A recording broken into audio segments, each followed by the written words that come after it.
Excelente notícia no Flamengo. Caminho livre para a chegada de reforço. Inter quer a contratação do Rodrigo Caio, tá, meus amigos? Vamos falar um pouquinho sobre seleção. Tem jogadores chegando a jato e várias outras notícias do Flamengo. Você que tá aí, dá aquela moral, se inscreva no canal, aciona o sino da notificação e deixa o teu like, belezinha? Então vem comigo, rubro-negro. Vamos às notícias do Flamengo, rapaz! Que vergonha essa seleção brasileira, hein? Em pensar que eu ficava... o empatite, o Tite, porque o Tite passava o carro nas eliminatórias, rapaz. Porque é muito fácil. Porque é sua seleção ruim. Porque isso, agora o Brasil não ganha mais nada, o Brasil perde todas. Bizarro, rapaz. E aí... Tem o Lédio Carmona aqui comentando, ele que é jornalista da Globo, do Sport TV, comenta muito bem, por sinal, futebol, e ele citou o treinador do Flamengo. E vamos ver ele falando aqui. Só para entregar para vocês, eu não queria nem entrar no assunto do Tite, que é um grande treinador, não ganhou a Copa do Mundo, mas fez um ótimo trabalho. Em 81 jogos, o Tite perdeu 6, 7%. Em 2023, o Brasil disputou 9 jogos e perdeu 5. 55% de derrotas. Enfim, não vamos resgatar o Tite. Mas que processo é esse que a CBF está adotando na seleção brasileira? Já deu errado. Vai para a Copa? Vai. Mas o que fica é um carimbo do fracasso. É uma vergonha, rapaz, essa seleção brasileira. E ainda bem é que eu torço pro Flamengo. É claro que na Copa do Mundo a gente se mobiliza ao Brasil e coisa e tal, mas é uma vergonha. Um monte de jogador ruim de bola, entendeu? Eu vou te contar uma história, rapaz. O lateral da seleção brasileira, acho que é Emerson Royal. Rapaz, por que não leva o Rodinei pra seleção? O lateral esquerdo, Carlos Augusto. Leva o Felipe Luiz. O Felipe Luiz com 40 anos joga melhor. Rapaz, que história é essa, rapaz? Vamos passando aqui. Ainda teve briga na arquibancada ainda, né?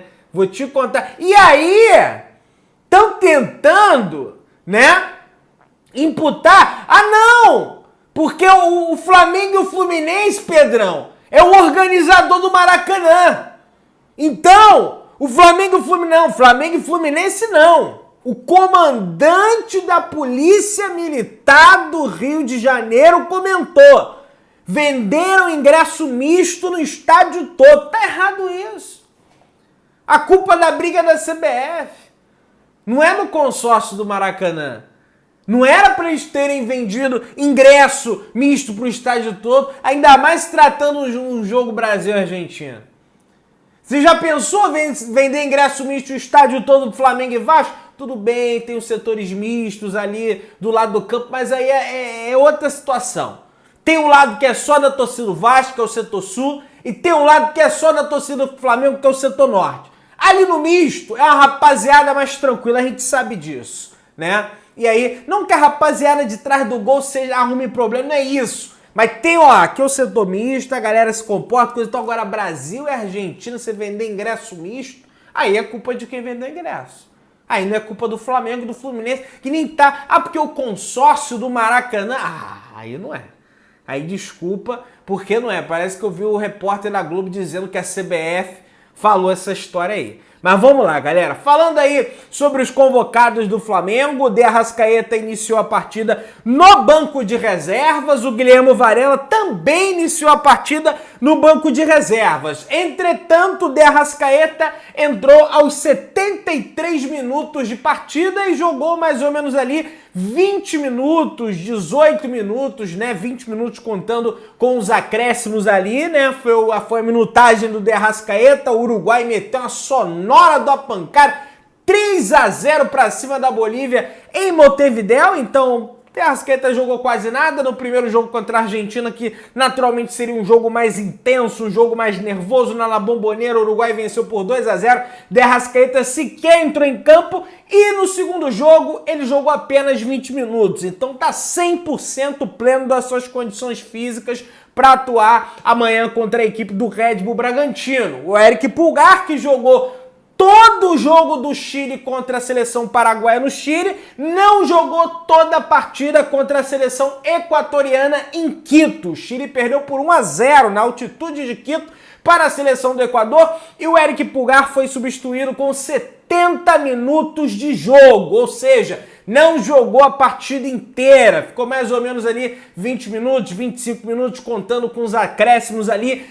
no banco de reservas, o que naturalmente é positivo para nós rubro-negros, para que ele atue. Tudo bem que ele atuou mais que o Varela, mais que o De Arrascaeta, o atleta com mais minutagem, mas teve esse descansozinho. Aliás, tem imagem do Pulgar indo já com mala pro jogo aí contra a seleção do Equador, né? Nas redes sociais o Pulgar postou a foto dele com a malinha ali. Ele saiu do estádio, já foi direto pro jatinho que o Flamengo contratou, né? Tanto o Pulgar quanto o De Arrascaeta, é claro que não é o mesmo jatinho, o De Arrascaeta e o Varela sim, mas do Pulgar é outro jatinho, já entraram no jatinho, voaram para o Rio de Janeiro e devem estar chegando nessa manhã no Rio de Janeiro. Eu tô postando esse vídeo aqui mais ou menos 5h30 da manhã, 6 horas da manhã, no seu horário aí que você tá me assistindo, mas eles chegam no período da manhã. O Flamengo tem treino marcado para as 4 horas da tarde e esses jogadores, ao que tudo indicam, vão treinar com o time do Flamengo hoje e amanhã. Pelo menos na lista de relacionados eles devem estar dispostos. Aí é claro que a preparação física, né? O Fábio Maceridian, com a comissão técnica, com a comissão médica, vai tomar as devidas decisões para ver quantos minutos utilizar esses atletas, tendo em vista que um jogo contra o Bragantino vai ser um jogo que vai demandar muita parte física, vai ter um dia de descanso para esses atletas, sem jogo, vai ter o treino naturalmente hoje, mas a gente sabe que como é a demanda de descanso desses caras, né? É alto nível, ainda mais o Pulgar que jogou na altitude, então tem que ser bem avaliado até para não ocasionar uma lesão do Pulgar, que, cara, para mim é um dos principais, se não for o principal jogador do Flamengo, hoje atuando num excelente nível. O Flamengo gastou em torno de 500 mil reais para fretar os 2 jatinhos para o Eric Pulgar e para o De Arrascaeta e o Varela, segundo o jornalista Venê Casagrande. E é isso aí. Tem grana, tem cash, tem lá que gastar para proporcionar conforto para os nossos atletas, para que eles cheguem o mais rápido possível e para que eles joguem logo, porque isso aí é muito importante. Galera, o De La Cruz, mais uma vez, participou de 2 gols feitos pela seleção do Uruguai, galera. Ele saiu, foi substituído, quem entrou no lugar dele foi o De Arrascaeta. Pode ser até uma substituição que a gente deve ver muito caso ele se confirme no Flamengo, que deve se confirmar aí em janeiro, em dezembro, enfim. Sai De Arrascaeta, entra De La Cruz, sai De La Cruz, entra De Arrascaeta, ou então joga os 2 juntos. Para mim é um dos melhores jogadores que tem nas eliminatórias sul-americanas, é o De La Cruz, então vamos torcer para tudo dar certo, tá, galera? E que o De La Cruz, né, consiga vestir a camisa do Flamengo mais uma vez participando de 2 gols. Ah, mas foi contra a Bolívia, Pedrão. A Bolívia é fraca, mas contra a Argentina ele participou também, dando um passe pro Darwin Núñez. É um baita de um jogador, o Nicolás De La Cruz, beleza? E aí, rapaz, o Henry Mosquera, jogador de 22 anos da equipe do Red Bull Bragantino, que atuou muito bem no primeiro confronto entre Flamengo e Red Bull no primeiro turno, marcou 2 gols em cima do Flamengo.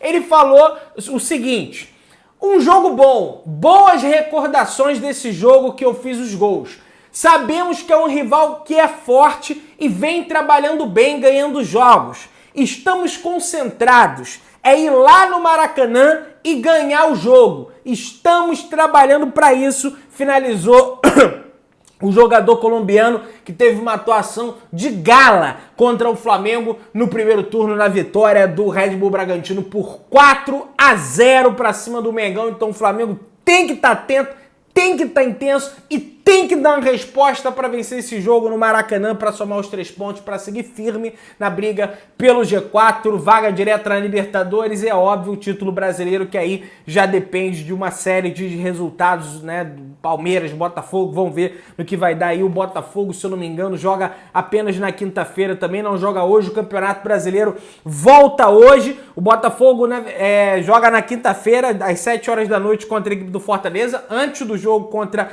o time do Flamengo, e o Palmeiras joga apenas no domingo, né?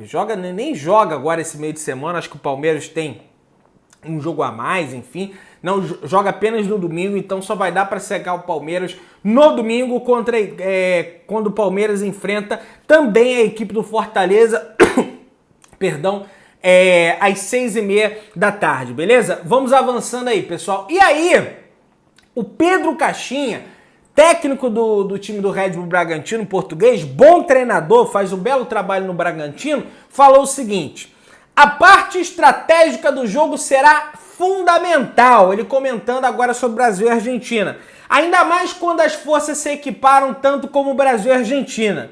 Espero que o Brasil ganhe e não existe o maracanaço. Isso ele falando antes do jogo de ontem, tá? Vamos deixar o maracanaço para quinta-feira, no duelo entre Flamengo e Red Bull, disse o Pedro Caixinha. Não, Caixinha, não vai ter maracanaço nenhum, o Flamengo vai entrar em campo, não vai passar. O maracanaço já foi utilizado contra a seleção brasileira, o Brasil perdeu para a Argentina e agora o Flamengo vai entrar em campo e vai vencer o time do Red Bull Bragantino. Vamos torcer para que isso realmente aconteça. Já foram vendidos aí 46 mil, 50 mil ingressos mais ou menos para essa partida da próxima quinta-feira, então a promessa é de casa cheia no Maracanã. E pelos relatos da galera que estava lá, dos jornalistas, vi acho que essa publicação no Coluna do Flamengo, a torcida do Flamengo foi em peso no jogo da seleção brasileira, muitas camisas da seleção rubro-negra do Flamengo, cânticos do Flamengo, né? É muito engraçado o jogo da seleção aqui no Rio, porque vai torcida do Vasco, vai torcida do Flamengo, vai torcida do Fluminense, do Botafogo, e cada torcida canta o seu canto ali, aí fica um negócio assim realmente engraçado, né? Mas enfim, vamos avançando aí, galera. E aí, eu quero trazer um dado pra vocês aqui. Pedrão, para de me iludir, não é questão de se iludir, o negócio é o seguinte, ó. O jornal O Globo analisou as marcas decisivas dos últimos 5 campeões brasileiros. E a única marca em todos os títulos foi o campeão brasileiro tendo a melhor campanha como visitante. Ou seja, todos os clubes que tiveram a melhor campanha como visitante nos últimos 5 anos disputados do Campeonato Brasileiro foram os campeões brasileiros. O Palmeiras teve a melhor campanha como visitante em 2018, foi o campeão. O Flamengo em 19 teve a melhor campanha como visitante, foi o campeão. Em 20 o Flamengo como visitante foi o campeão. Em 21 o Galo como visitante foi o campeão. O Palmeiras como visitante foi o campeão em 22. E em 23 o Flamengo é o time de melhor campanha no Campeonato Brasileiro como visitante. O grande problema é que o Flamengo, como mandante, tem simplesmente uma das piores não, mas uma campanha ruim como mandante. O Flamengo é a 9ª melhor campanha como mandante. Fosse um pouquinho de nada melhor, tivesse vencido o São Paulo em casa, desinteressado, estava poupando jogador para decidir contra o Corinthians, Copa do Brasil, ou contra o Palmeiras, não me lembro. O Inter poupando os jogadores, quer jogar contra o Fluminense, né? Ou então contra o Bolívar, não me lembro, botou reserva, Flamengo empatou com São Paulo e Corinthians. Só aí era 4 pontos na tabela de classificação do Campeonato Brasileiro. 4 pontos, meus amigos. O Flamengo simplesmente soltava para a 2ª colocação com um jogo a menos em relação ao Palmeiras. O Flamengo empatou com o América Mineiro dentro de casa, gente. Então aí realmente complica legal, né? Galera, vamos avançando aqui. Segundo o jornalista Lucas Colar, ele que é setorista da equipe do Internacional, integrante do portal Vozes do Gigante, ele sabe tudo de Internacional, ele traz a informação que o Internacional observa a situação de Rodrigo Caio, meu parceiro, que está em fim de contrato com o Flamengo nesse momento, e o Flamengo não pretende renovar o seu contrato. Ao que tudo indica, o Rodrigo Caio vai deixar o Flamengo e o Inter entra numa briga, uma possível briga com o Cruzeiro, que desejou a contratação do jogador aí no meio do ano, só que acabou que seria um contrato de produtividade, coisa e tal. O Rodrigo Caio que queria uma nova chance no Flamengo, já atuou, mas atuou mais ali como volante, não recebeu oportunidades como zagueiro, e aí a questão não é nem o Tite. A diretoria do Flamengo não pretende renovar com o Rodrigo Caio. Então, o Internacional surge aí como uma possibilidade e não vai pingar grana no Flamengo, não. Eu acho que nem faz... Ah, Pedrão, mas aí Rodrigo Caio já entregou demais pro Flamengo, gente. O que o Flamengo gastou comprando ele em São Paulo, ele entregou tudo em 19, em 20, quando ele participa da campanha do Campeonato Brasileiro. É uma pena, realmente, a questão física que passa o Rodrigo Caio, porque é um baita de um jogador, tá? Meus amigos, é o seguinte, tá? Apesar de notícias aí do Al Ittihad, possível interessado na contratação do De La Cruz, né? Porque a MLS quer a contratação do De La Cruz. O Vene Casagrande traz a informação que o Flamengo está muito confiante pela contratação do De La Cruz e que o único interessado de fato chegando com proposta pesada para contratar o atleta nesse momento é o Flamengo. Nenhum outro clube tá chegando com investimento tão pesado quanto o do Flamengo para tirar esse jogador do River Plate. O River Plate que hoje já admite a possibilidade de um parcelamento da multa rescisória, né? O Flamengo já tá ali tentando, desde o meio do ano, vai insistindo, vai conversando, vai dialogando e parece começar a desatar esse nó aí para fechar essa contratação. O jogador deseja jogar com a camisa do Flamengo, tá? Tem situações que acontece também, o De Arrascaeta publica a foto, ele vai lá e comenta. O De Arrascaeta já respondeu, e aí? Vai vir pra cá quando, né? Parece cavar uma situação. Tem também o agente do Rossi, né? Que assim, não é que ajudou o Flamengo, mas trabalhou junto ao Flamengo para trazer o goleiro argentino. Ao que tudo indica, ele tá aí mediando essa possibilidade do De La Cruz também. Seria um empresário muito influente nesse mercado de jogadores na Argentina. Então o Flamengo estreitou os laços com esse empresário estaria ajudando o Flamengo, fora a vontade do jogador de jogar no Flamengo, jogar com essa camisa, né, apaixonada, né, do Flamengo. Então isso por si só é apaixonante do Flamengo, isso por si só é uma excelente notícia de que o Flamengo está soberano no páreo para contratar o uruguaio Nicolás de la Cruz, que está jogando demais, e dia a dia a gente vem atualizando vocês aí dessa situação desse jogador que está prestes a vestir o manto do Mengão, tá? Meu querido, dá aquela moral, se inscreva no canal, aciona o sino da notificação, deixa o teu like, tamo juntão, saudações rubro-negras.